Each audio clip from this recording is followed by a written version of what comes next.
La charla de hoy va sobre, llevo recopilando durante un tiempo un poco la historia de la astrofotografía, pero la historia, no lo que es la astrofotografía actual y demás cosas, ¿no? Pues siempre me ha llamado la atención cómo se hizo esto, porque yo de chaval hacía unos experimentos y bueno, pues leyendo encontré que había otros que habían hecho más o menos esos mismos experimentos, con la diferencia de que a mí no me habían salido y a ellos sí. Es una cosa a tener en cuenta. Una pequeña diferencia. Y que yo andaba muy raro y ellos fueron por el camino correcto. Y les salió de la foto. Esta primera foto es porque en una charla que di anteriormente, ¿os acordáis que poníamos en duda de que muchas fotos de la Luna con el rayo verde, ¿verdad?, fueran verdaderas? Efectivamente hay una discusión, porque hay mucha gente que ha presentado, parece ser, fotografías con el rayo verde en la Luna y parece que son montajes, algunas de ellas. Pero efectivamente sí hay rayo verde en la Luna, es muy difícil sacarlo. Esto está hecho desde Atacama, del observatorio. Esta foto es una de las mejores del rayo verde y ahí se puede ver. Esta es de verdad, certificada, y es el rayo verde en la Luna.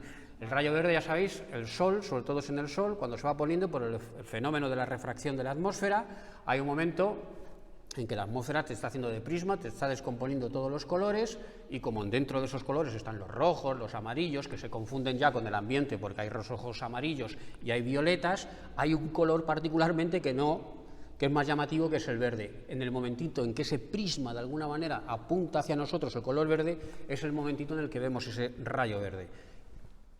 En el Sol se da, y se preguntaron, oye, ¿y en la Luna también se dará, al ser un cuerpo que se oculta? Pues también se da, es más difícil, porque la Luna no emite tanta luz como el Sol, no tiene tanta luz como el Sol, pero también se ve. Y esta es una fotito para comprobar que efectivamente se da. Y esta es otra foto diferente, donde también vemos un rayo verde. Esta me llama... Bueno, vale.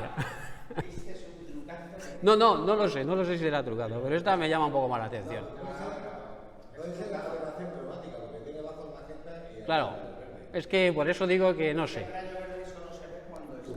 Claro. Aquí se ve tan deformada, que es igual que el Sol, ¿verdad? Cuando está tan deformado que se ve. Y fijaos cómo se ve aquí, y esta es una foto hecha del observatorio, y está como demasiado redonda y clara la Luna, ¿no? Pero bueno, pues eso. Muy buenas. Vale, pues empezamos. Vamos a ver un poquito un repaso de cómo consiguieron los primeros fotografías o astrofotografías. Y es bastante curioso. Vamos a ir desde aquí más o menos, un poquito antes que esta foto de Júpiter. Fijaos, esta posiblemente sea la primera foto de Júpiter. Vais a ver que todas las primeras fotos van a ser posiblemente sea la primera foto. Ahora lo llamamos fotografía. Es la denominación moderna, pero antes ya sabéis que se llamaban, dependiendo de la técnica, eran daguerrotipos, heliografía, fotoheliografía, o sea, tuvo bastantes nombres. Parece ser que fue el mismo Herschel y el que propuso el nombre de fotografía, uno de los primeros, aunque también hay bastante dilema con esto, en quién fue el primero que utilizó la palabra fotografía para decidirse a ello. Obviamente esto está muy lejos de lo que nosotros lo conocemos, pero es una foto interesante, es una de las primeras fotos de Júpiter y es una cosa muy llamativa, ¿verdad? Qué manchón rojo, ¿no? Pero ¿cómo es eso? ¿Es un efecto de la foto? Pues fijaos, dibujos de la época, dibujos, o sea, es que era así. Fijaos, qué barbaridad, La mancha roja, por aquel entonces. Esta foto que os he enseñado antes es de 1979. Perdón, 1879. Y estos dibujos, como veis, son del 78, del 80 y del 81, o sea, más o menos por la época, por aquellos años. Fijaos qué barbaridad la mancha roja, cómo se veía. En los años 60, luego lo vamos a ver, también se veía bastante fuerte. Vivimos una época, pero fijaos qué barbaridad, una cosa tremenda. La fotografía planetaria tiene la cosa de que es de alguna manera más espectacular porque se diferencia sobre todo de la fotografía de las estrellas y nebulosas en cuanto a que podemos ir allí mismo a hacer las fotos, como es el caso. Juno, ¿no?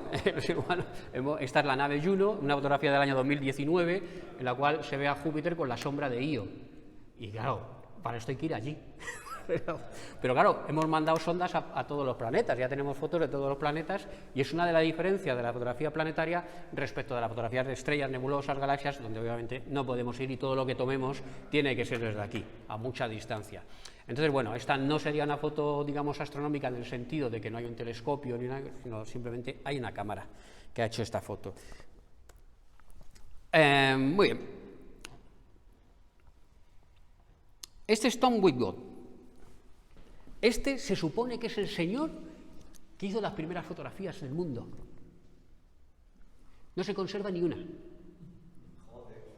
No se conserva ni una. Daos cuenta que por aquel entonces era muy difícil conseguir una imagen que se imprimiera en algo, en lo que fuera, y luego eso se mantuviera. Antes que Nipse. Antes que José Niceto con Nipse. Sí, ahora veremos a Nipse. Este es de antes. Sus fotos, según está documentado en historia y demás, serían de 1790-1791.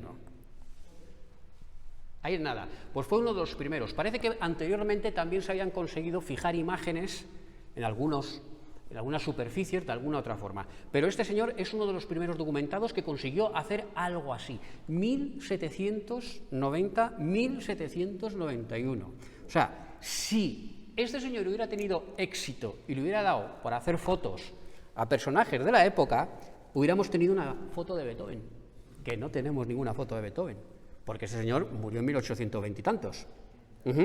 También tendríamos una de Mozart, que murió justamente en 1791. Tendríamos fotos de Mozart. Y, por supuesto, tendríamos fotos de William Herschel, que también vivió para aquella época, pero no hay fotos. Hay cuadros y demás cosas, pero no hay fotos. Qué lástima, ¿eh? Qué lástima que no hubiera dado con eso de fijar las fotos, pero no. La suerte que van a tener las generaciones dentro de 300 o 400 años, nuestra historia toda documentada, en vídeos, en tablets.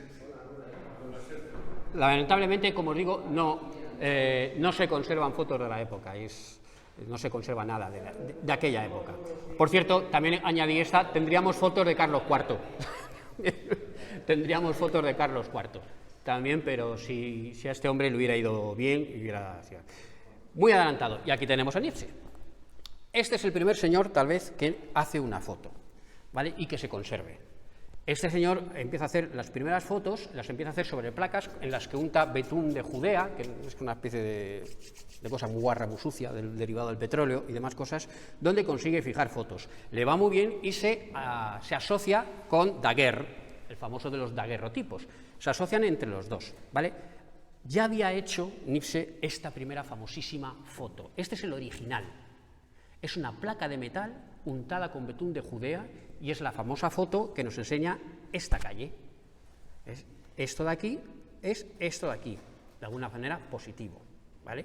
El betún de Judea, y la foto por aquel entonces no se hacían con lentes, se hacían con cámara oscura, es decir, un agujerito muy pequeño, dejamos que forme foco, ponemos la placa o lo que queramos y ahí se va fijando la imagen, en ese caso con betún de Judea. Podéis entender que simplemente lo que vemos en la placa es la propia foto, eso no se revela ni nada, es así como queda finalmente el asunto. Y esta es la calle. No tiene en principio nada que ver con la astronomía, pero sí tiene una cosa que ver. Y es una cosa curiosa. Estas fotos, al principio, como el betún de Judea y aquello era muy poco sensitivo, necesitaban estar muchas horas adquiriendo luz. De hecho, aquí más de 8 horas de adquirir luz. Con lo cual se produce el fenómeno de que, si os dais cuenta y vemos este tejado, pero si vemos esta pared está iluminada y esta también. O una o la otra, pero las dos no podían ser. Pero como está 8 horas haciendo la foto, da tiempo a que el sol dé en una pared, el sol navega por el cielo y ilumine la otra pared. Con lo cual tenemos estas dos fotos. Esta sería, o se ha tenido siempre como una de las primeras fotos, pero esto es dudoso también, de que sea la primera foto. Es una de las primeras, sabemos, ¿no? Por ejemplo, también dicen que esta podría ser la primera foto. Cuidado, no es una foto a un chico y un caballo, es una foto a un cuadro donde hay pintados un chico y un caballo. Pues también esta, y hay algunas otras, y bueno, según van revisando la historia, parece que van apareciendo, sobre todo químicos, gente que eran químicos y demás, y que se dedicaban, de alguna manera, a intentar imprimir, ¿no?, la luz en algún soporte. Entonces esta parece que también podría ser la primera foto.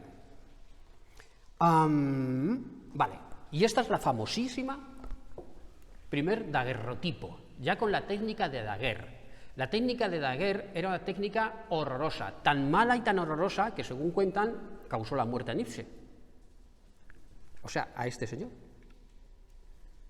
¿Por qué? Porque se revelaban con vapores de mercurio, entre otras cosas, que eran venenosísimas. Entonces, ¿cómo hacían esto? Pues esto solía ser una placa de plata, no necesariamente tendría que ser de placa toda, sino que llevara una capa de plata, que pulían hasta dejarla como un espejo y que luego impregnaban de vapores de yodo. La dejaban durante un tiempo en una caja con vapores de yodo. Cuando hacían eso, esa placa, ese metal, se veía como de un tono rojizo, y ya estaba preparada la placa. La exponían a la luz el tiempo que fuera menester y luego se revelaba con vapores de mercurio. Aquello era muy delicado, eso no era una cosa que se pudiera tocar, había que luego conservarla dentro de una caja con un cristal delante para que nadie pudiera tocar aquello. Esta es la primera. Seguramente ya conocéis la historia de que parece que la calle está vacía y solamente hay 2 personas aquí, ¿verdad? Y sobre todo se ve a este caballero de la época que está limpiándose las botas, con un limpiabotas, pero es simplemente que como la foto ha estado más de 15 minutos de exposición, todo ha salido, las personas que se movían y todo lo que se movía no aparece en la foto, ha quedado difuminado completamente, pero el señor que estuvo allí un tiempo, pues ha quedado fijado en la foto. Y esta podría ser el primer daguerrotipo. En este caso,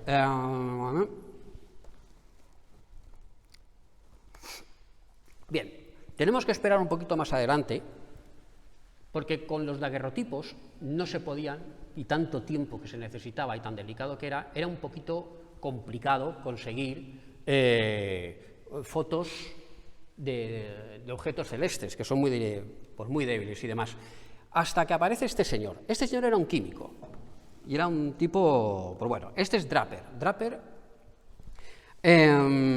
fue muchas cosas, porque entonces la gente era muchas cosas, y este señor es el primero que hizo un retrato.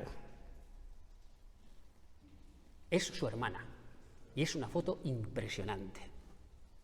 Es el primer retrato. Fijaos la claridad que consiguió ya. 65 segundos de exposición, si no recuerdo mal. O sea, ya no va tan mal, 65 segundos. Ella se preparó, la maquillaron, para saber lo que salía, y salió esta preciosidad de foto. Fijaos qué natural, qué bien. Pues es el primer retrato. Y se lo debemos a este señor, a Warren, y esta es su hermana. Pero claro, Warren quería hacer una primera foto de la Luna, y es esta. Pero es falsa. Esto no es la primera foto de Warren, esto es una foto de la primera foto de Warren. No se conservó esa primera. Entonces alguien decidió hacer otro daguerrotipo del daguerrotipo que él había realizado de la Luna. Se hicieron algunas anteriores, el propio Daguerre intentó sacar la Luna, pero era muy difícil, le salían movidas, era mucha exposición, aquello era muy difícil, hasta que finalmente parece ser que este hombre, Warren, hizo esta primera foto de la Luna. Él no estaba especialmente interesado en fotos de astronomía, a él le interesaba como químico sobre todo la cosa de la fotoquímica y estas cosas, parece ser, no le interesaba del todo esta parte de aquí. Pero bueno, no sé si llegáis a ver la Luna. Todo esto que se ve por aquí, obviamente, son deterioros del segundo daguerrotipo, el primero se supone que estaría bien, y aquí lo que vemos es el campo del ocular, que sería esta parte negra, y dentro vemos un cuarto menguante de luna, ¿lo veis? Este sería el cuarto menguante de luna, y aquí se aprecian algunos cráteres. Curioso. Para esto utilizó un telescopio de 13 centímetros y 20 minutos de exposición. Y no existe, ¿eh? Existe la foto de la foto, pero el daguerrotipo se ha perdido. Además es que esta gente, yo no sé, luego era como muy dada a que ocurría incendios en sus laboratorios y cosas de estas, donde se perdía de todo, pero los daguerrotipos eran bastante complicados. Este es su hijo. Y bueno, entre otras cosas, mola porque tanto su padre de alguna manera, pero sobre todo él, era aficionado a la astronomía. Como Herschel, que era aficionado a la astronomía, no eran astrónomos como tal, Herschel era músico y demás. Y este señor le he sacado porque es su hijo, y este señor le podemos, pero ya mucho más adelante, hizo la primera foto de la M42, 1880. Consiguió hacer la foto, pero fijaos, 1880 ya, 1880. Esto es mucho más adelante, simplemente como curiosidad, ¿vale? En este caso.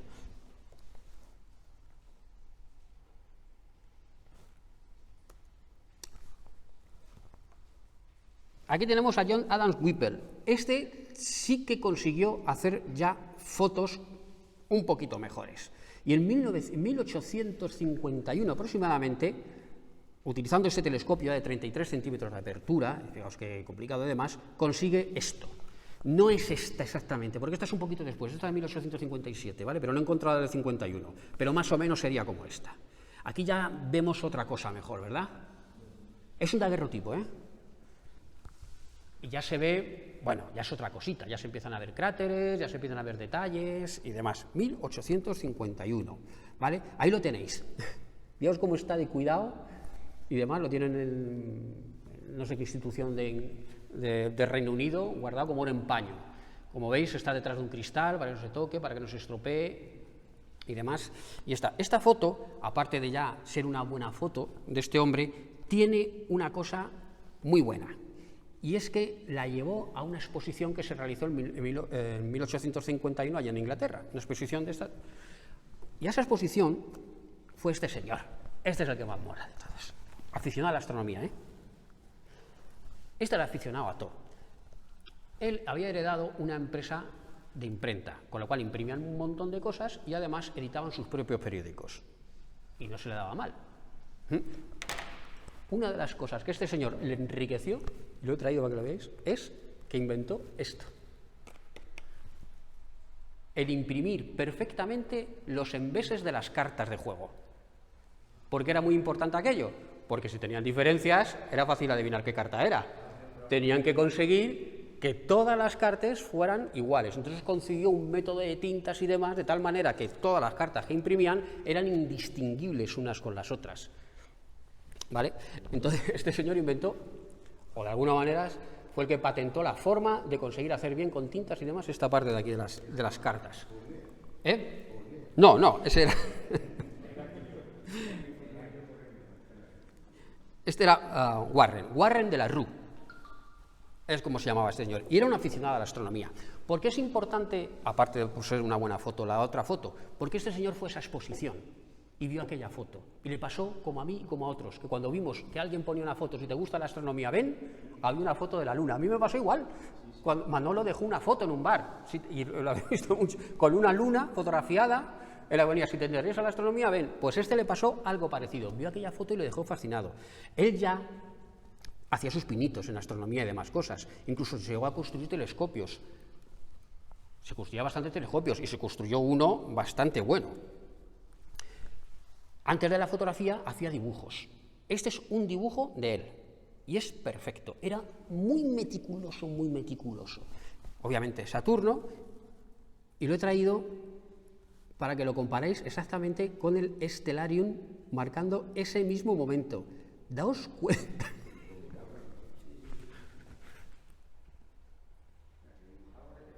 Era muy meticuloso, tenía un problema, él tenía una empresa, era un empresario, era un tipo de posibles, de dinero, pero no dejaba que ninguno de sus empleados expertos en el grabado tocara las placas porque decía que no ponían el cuidado. Claro, este tío estaba entrando de alguna manera en el método científico de usted va por el arte y yo voy por la ciencia, usted no está grabando exactamente lo que yo quiero que se grabe.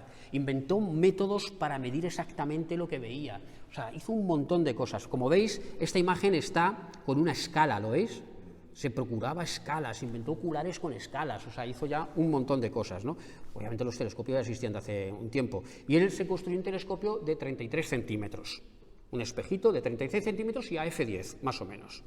Un F10, ahora lo vamos a ver, porque he traído el telescopio. Entonces, fijaos qué precisión, ¿eh? Me he ido al Stellarium para fijar exactamente esa época y que viéramos esa foto. Otra cosa que le obsesionó a este tipo era que no solamente quería hacer los dibujos, los detalles, sino quería precisar exactamente el color. Y por lo visto se tiraba bastantes noches mirando por el telescopio y con tintas mezclando colores para conseguir imitar el color de lo que él veía. Y aquí tenemos uno de sus grabados. Son una preciosidad estos grabados. Tiene unos libros de grabados, este hombre, impresionantes de lo que veía.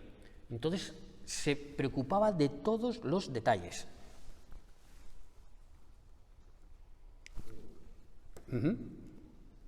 Curiosísimo, ¿verdad? Este es el pequeño observatorio que se construyó. Ya os digo que tenía posibles. Sí, aquí, en esta es la cúpula, donde tenía el telescopio de 33 centímetros, que ahora vamos a ver, y luego tenía algunos elementos más. Y esto es lo que era un heliógrafo. Y lo utilizó, ahora veremos alguna cosa, para el Sol. Era más que una lente con un fondo en el cual se proyectaba el Sol. Y ahí podías poner una placa, un dibujo o lo que fuera. Era un heliógrafo, por eso lo tiene aquí fuera y apuntando para arriba. Y aquí tenía él su telescopio, que es este. Ahí le vemos a él, y este es el telescopio, como veis, esta es la apertura, ¿veis? No es muy grande, es de 33, y llama la atención un telescopio, ¿verdad? Es un F10 más o menos, y fijaos qué maquinaria, para moverlo y todo lo que el tío se construyó, recuerdo que era un tipo aficionado, eso sí, de pasta, tenía dinero, el tío, y luego se dedicó mucho a esto, y bueno, pues... Entonces él, claro, vio, él que había visto aquella foto que le dejó tan alucinado, él la quería imitar y quería meterse en aquello de la fotografía. Pero enseguida se dio cuenta de que aquello del daguerrotipo no funcionaba muy bien y además era bastante peligroso.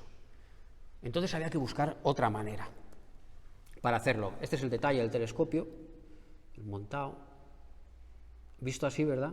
Al principio no lo tenía así al aire, lo tenía con una coraza de madera. Pero pensó en aligerarlo, y fijaos, casi parece un Dobson de los actuales, ¿verdad? De alguna manera, con sus barras, sus truces y demás cosas. El hombre inventó, hay cables cruzados para aguantar las tensiones y demás cosas. Vale, funcionó bastante bien, porque hizo muchísimos trabajos con este telescopio. Estas son algunas de sus primeras cámaras, que como veis inventaba artilugios para sujetarlas, y aquí pondría la placa, una especie de obturador, y bueno, lentes y cosas que él ponía y que él iba consiguiendo hacer con eso. Pero sobre todo el avance es que él empezó a trabajar con colodión. O sea, otro tipo, el colodión es una especie de barniz que se tiene que aplicar sobre una placa de vidrio, pero la placa de vidrio tiene que estar perfectamente pulida. Esto, la ventaja que tenían eran varias. Una, que no era tan tóxico como el otro, como el daguerrotipo, y por otra parte, que era más sensible. Y sobre todo, una ventaja, que va a permitir hacer copias de las fotos. Los daguerrotipos son únicos, son de los tipos y es único. Si quieres hacer una foto de él, una copia de él, tienes que hacer una foto de él. Pero entonces, cada foto que hago, cada generación degrado cada vez más el resultado. Pero en este caso sí vamos a tener algo parecido a un negativo que ya se podía utilizar. En este caso, con lo cual, bueno, pues la cosa iba bastante bien. Por lo visto el colodión no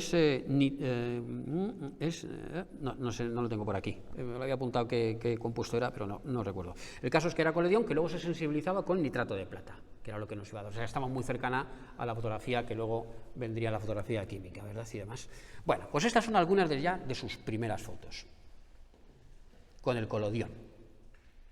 Fue un éxito tremendo en un principio, incluso se ganó mucho dinero con ellas, porque hacía fotos y luego se vendían. Inventó una manera de hacerlas estereoscópicas, porque aquel entonces estaba muy de moda, entonces el tío, ¿sabéis? Utilizaba una técnica muy curiosa para hacer fotos estereoscópicas tanto de la Luna como del Sol. Y el tío lo tenía muy bien pensado, cómo hacerlas. Por aquel entonces estereoscópicas era simplemente que una foto tiene que estar con un ángulo y otra con un ángulo un poquito diferente, ¿verdad? Bien, y luego una lente para cada ojo y que cada una vea. ¿Cómo hago yo a la Luna y cómo hago yo para el Sol cosas? Pues dejo simplemente que se mueva un poquito. El de la Luna es un poquito más difícil, pero el Sol gira cada 25 horas. Entonces esperaba 15 minutos y esa pequeña diferencia del Sol de moverse las manchas ya era lo suficiente para simular las 3 dimensiones. Era un truco malo, pero funcionó hasta tal punto de que ese efecto de 3 dimensiones fue lo que algunos observadores un poquito más adelante empezaron a darse cuenta que al ver en 3 dimensiones, oye, lo de las manchas tenían profundidad.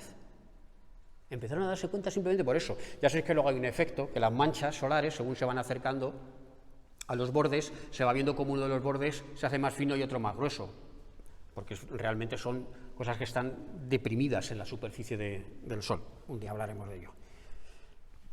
Pues estas ya son algunas de las fotos de Warren de la Rue.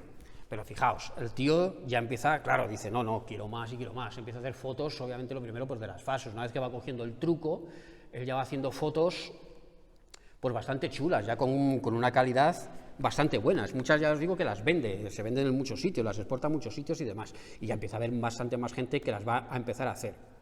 Aquí la podemos ver otra vez, grabados que hacía como póster y demás que iba haciendo, ¿no? Con la luna en diferentes fases, va a permitir estudiar un montón de cosas. O sea que ya estaba consiguiendo fotos bastante chulas, este hombre. Y también, con xilógrafo, fue uno de los primeros en fotografiar eclipses de sol. Es una de las primeras fotos de un eclipse de sol. Para entonces los tenían que dibujar muy rápidos, imaginaos, para dibujar los detalles. La fotografía vino de perlas en aquel entonces, poder fijar estas cositas en las fotos.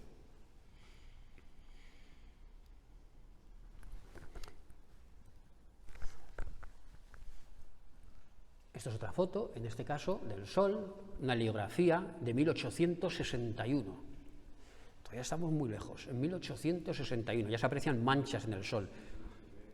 El tío dejaba el retículo, digo que era muy aficionado a medir las cosas, ¿no? Y a dar información sobre todo aquello. Tenían una obsesión por eso de la medición y demás.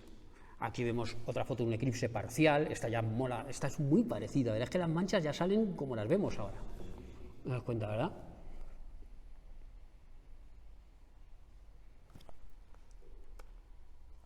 Este es su cacharro para el sol, el heliógrafo, como lo llamaban, como podéis ver, es simplemente una lente, y aquí pues se ponía la placa, en este caso ya de colodión y demás, para conseguir fijar esas imágenes.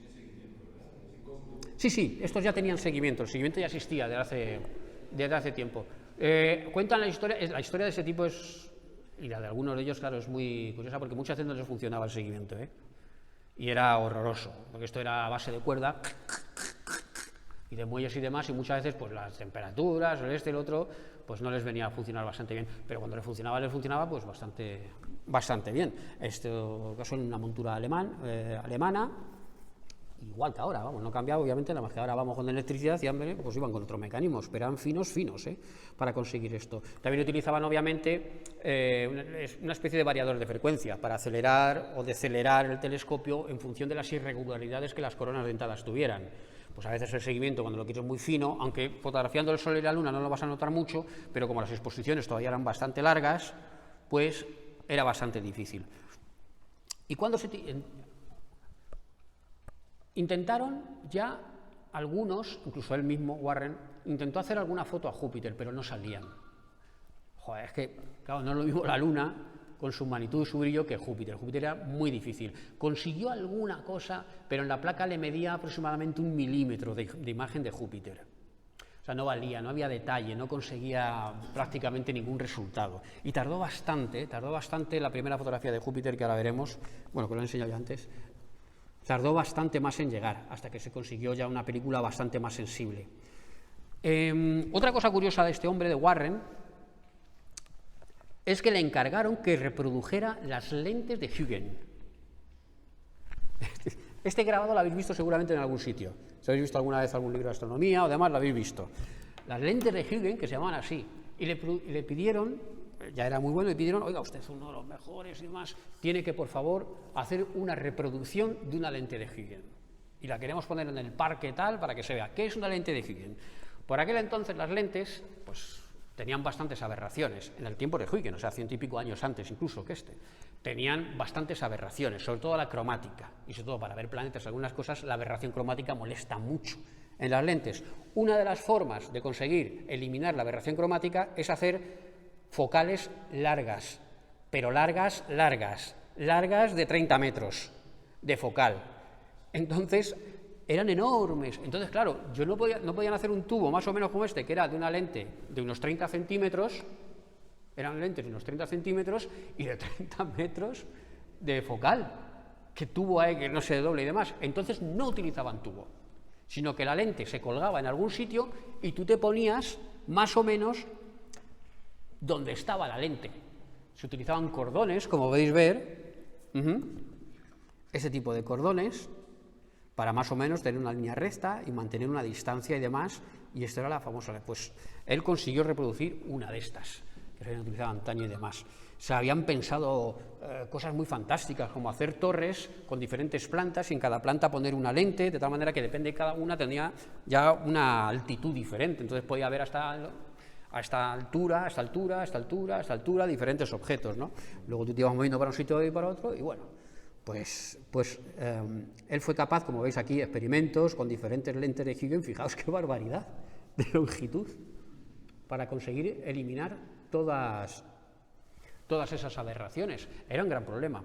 De hecho, en la fotografía, uno de los grandes avances también, junto con la mejora de las emulsiones, fue el hecho de empezar a utilizar lentes. Al principio, como digo, se utilizaban cajas oscuras, es decir, un agujerito simple por el que entraba la luz, hasta que el señor Petzval inventó un objetivo de fotografía por primera vez, o sea, algo que en una distancia focal bastante corta daba una imagen suficientemente plana y sin aberraciones que pudiera servir para tomar la luz.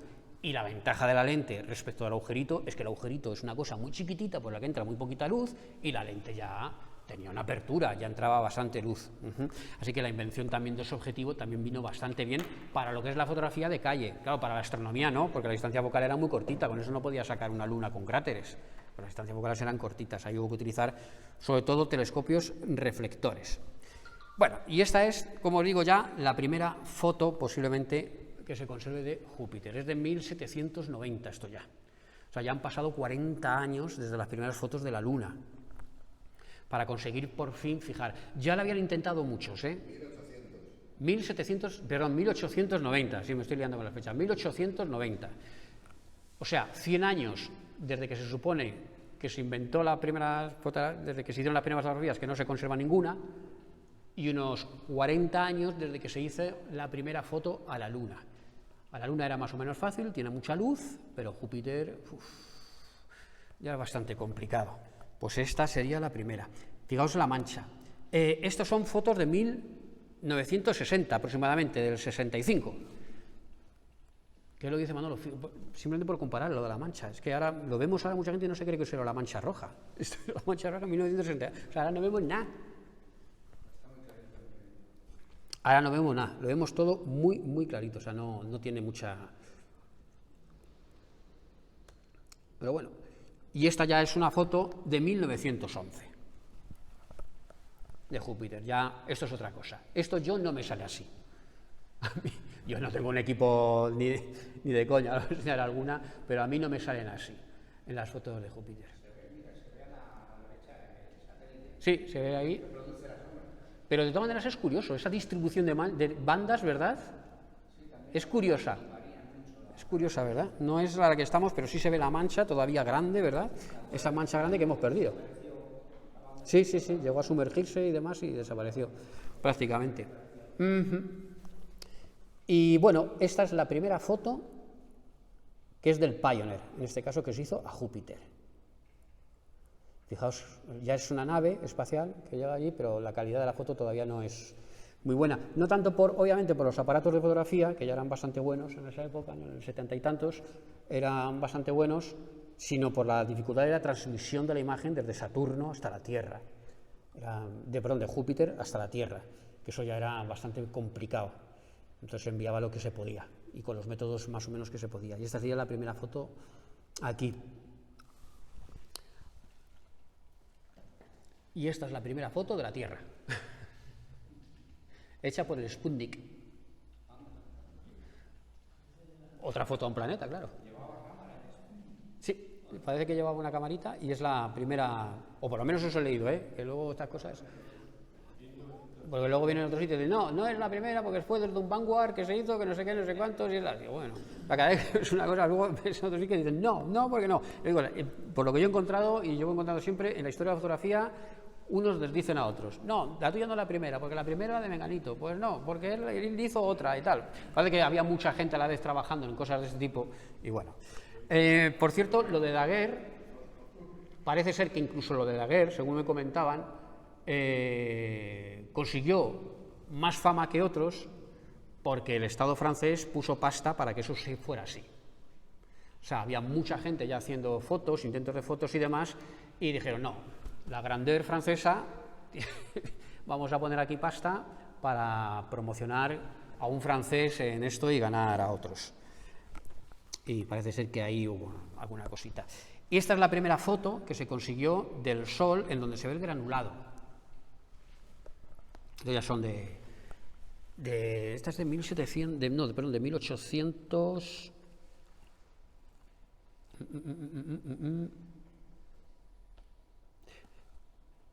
de 1877.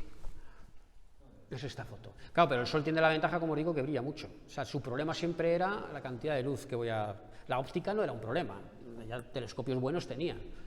El problema era, sobre todo, el mantener fijo el telescopio y que durante el tiempo que las fotografías necesitaban. Ahora, para hacer esta foto, cualquier camarilla más barata que te compres por ahí y demás, ahora tu problema es el telescopio, no la cámara. Para conseguir una foto donde se ve el granulado, cuidado, hace falta un buen telescopio y altura, irse a lo alto para que te salga, para que la turbulencia no te borre el granulado. Hace falta, pero bueno, tampoco hace falta gastarse demasiado dinero para conseguir una foto del granulado solar.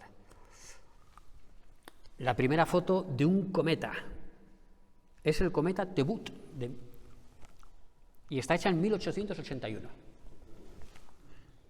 En este caso una exposición de 30 minutos. 30 minutos de exposición para sacar, no está nada mal, ¿eh? Nada mal. Para los que hemos visto cometas, hemos intentado hacer una foto a ellos, la foto no está nada mal. Con un 50 centímetros a f3 está hecha esa foto. Y aquí ya llegamos, a ver, no, he dado al revés. Aquí, a las primeras fotitos ya de Saturno. Ya estamos, eso en más 1890. Fijaos que ya están bastante bien. Recordar que, claro, a diferencia de ahora, no hay técnicas de software, sino que esto es una foto como tal. Ahora prácticamente una fotografía, sí, un buen telescopio, una cámara normal por lo menos, y mucho software para conseguir la foto final que se busca, ¿verdad? En este caso sin software, pero está bastante bien, ¿eh? Para la época, ya se ven detalles. No se aprecia la división de Cassini, ¿verdad? No la sacan, pero sí sacan al menos el casquete y alguna banda se ve, ¿verdad? Se quiere casi intuir la división de Cassini, pero no se llega a sacar. Como sabemos que está ahí, queremos verla, ¿verdad? Pero no llega a salir. Bueno, estas ya son fotos...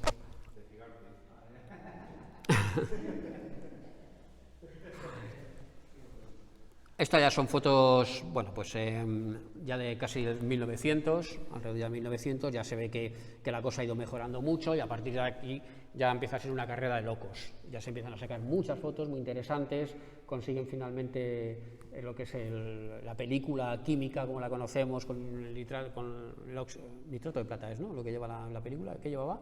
Sí. Nitrato de plata, ya como la conocemos y demás, por supuesto ya desde que se utiliza el colodión ya se pueden hacer copias de las fotos, de los negativos, con lo cual ya se pueden tener copias todas las que quieras y demás, y bueno, y las fotos pues están bastante bien, como podéis ver. Estas fotitos ya son bastante chulas. Aquí tenemos ya otra foto de Saturno, ya mucho mejor. En este caso ya estamos en 1911, o sea, hemos avanzado como unos 15 años desde el anterior de Saturno y ya se va consiguiendo, poquito a poco. Aquí ya hay mucho detalle. Esta foto ya no la saco yo con mi equipo, estoy por ahí. Con mi equipo quiero decir con un C8 a 2 metros de focal, o sea, 8 pulgadas, C8, y una cámara, una DMK-21, que es una cámara especializada para planetas. Pues yo ya por aquí. Y eso sí, utilizando todo el software del mundo, ha habido y por haber, alguna, y por aquí es por donde me quedo yo. Ya no se consigue más. Yo estoy en 1911. Bueno, y diferentes fotitos que ya tenemos por ahí. Y listo, yo no tengo ya más.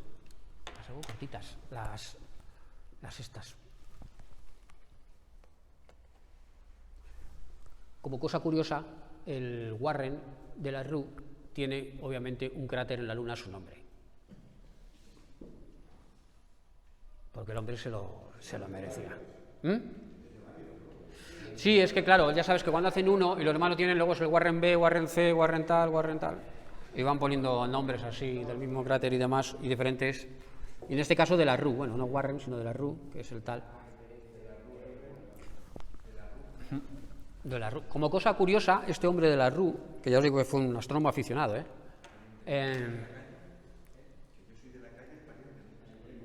de la Rue. Es que el tío nació en una isla que está entre la isla de Gran Bretaña y Francia, y parece ser que haya una mezcla, por eso es Warren y de la Rue.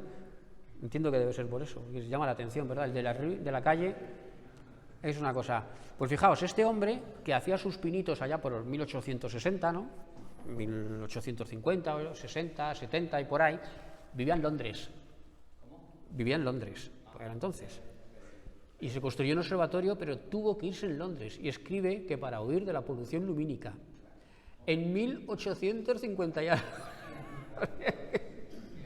Y el tío decía, no, me tengo que alejar. Y no se fue demasiado lejos, eso sí. Una finca que compró, que es donde se construyen las cosas, pero él ya lo dice, no, me tengo que ir porque esto, claro.